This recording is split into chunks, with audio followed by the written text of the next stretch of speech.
we would have finished earlier, except, Jack, he temporarily lost the shuttlecock in the brambles. The 90s gave us some of the best TV shows ever. But let's be real, some of them were downright bizarre. Some were ahead of their time, some were just straight-up fever dreams, and others were so strange they barely lasted a season.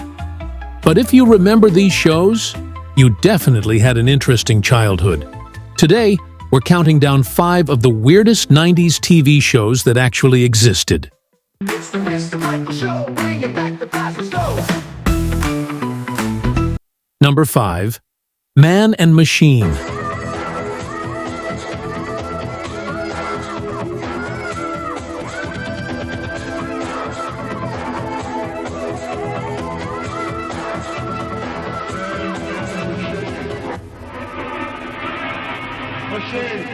Man and Machine was about a no-nonsense detective who gets partnered with, wait for it, a robot cop.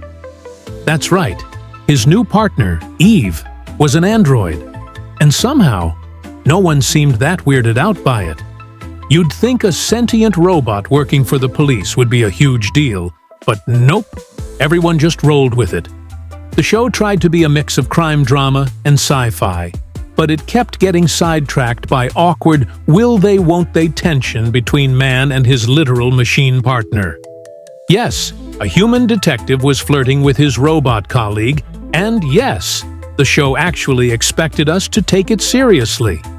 With its cheesy dialogue, over-the-top action sequences, and unintentionally hilarious attempts at deep philosophical questions about AI, Man and Machine was a weird fever dream of the early 90s.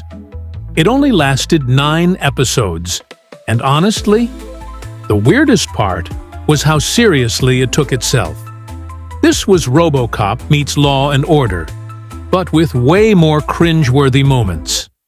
Number 4. On the Air.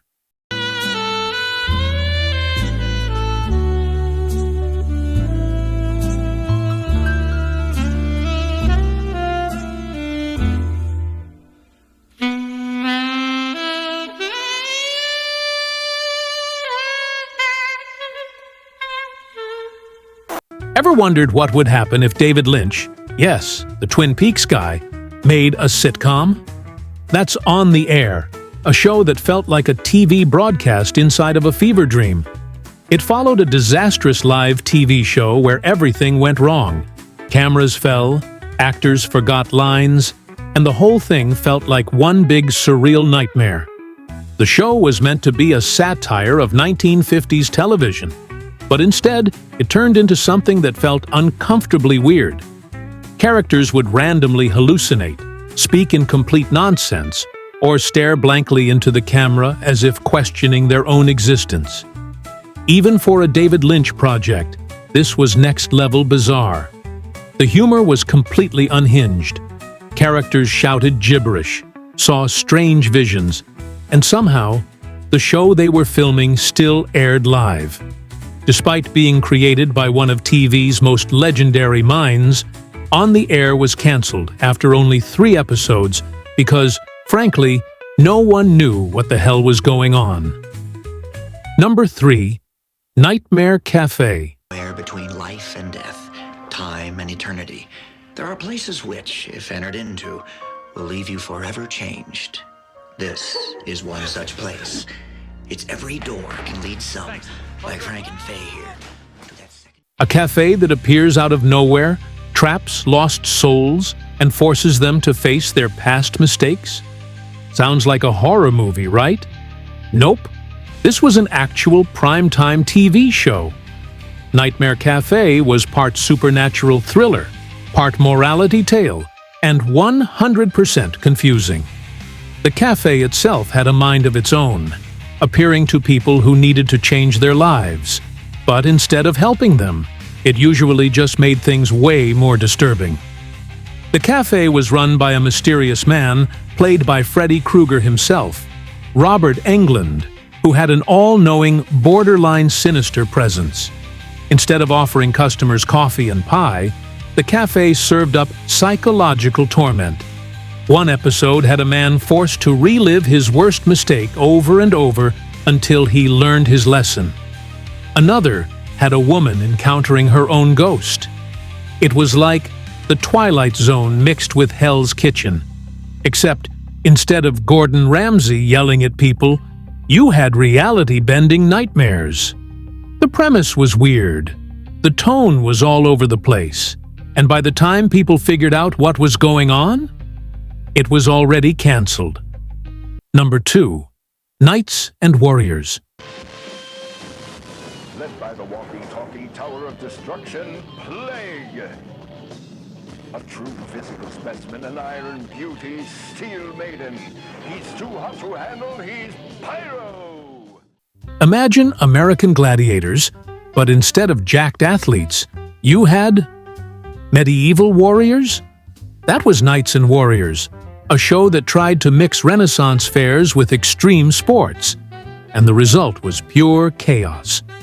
Contestants had to battle warriors like Predator, Nightmare, and Steel Maiden, all while navigating insane obstacle courses filled with foam weapons, jousting battles, and actual fire. The entire production looked like it was sponsored by a bad theme park, complete with cheap props, ridiculous costumes, and a way too dramatic narrator. The contestants were forced to fight warriors in bizarre games that were like medieval dodgeball meets a bad LARP event. One challenge involved running through a fake castle while dodging giant swinging axes. Another had them climbing towers while being pelted with Nerf-like cannonballs. It was like watching a live-action video game, except with way cheesier dialogue and a fraction of the budget. The show disappeared after just one season, probably because, even in the 90s, audiences thought it was too much.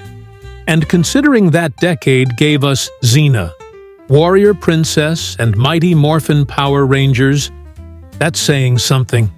Number 1. Great Scott.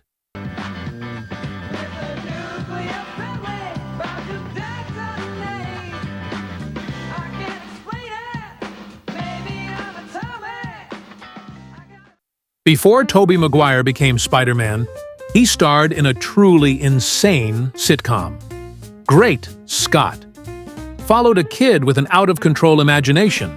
And when I say out of control, I mean he would hallucinate entire action sequences in the middle of everyday life.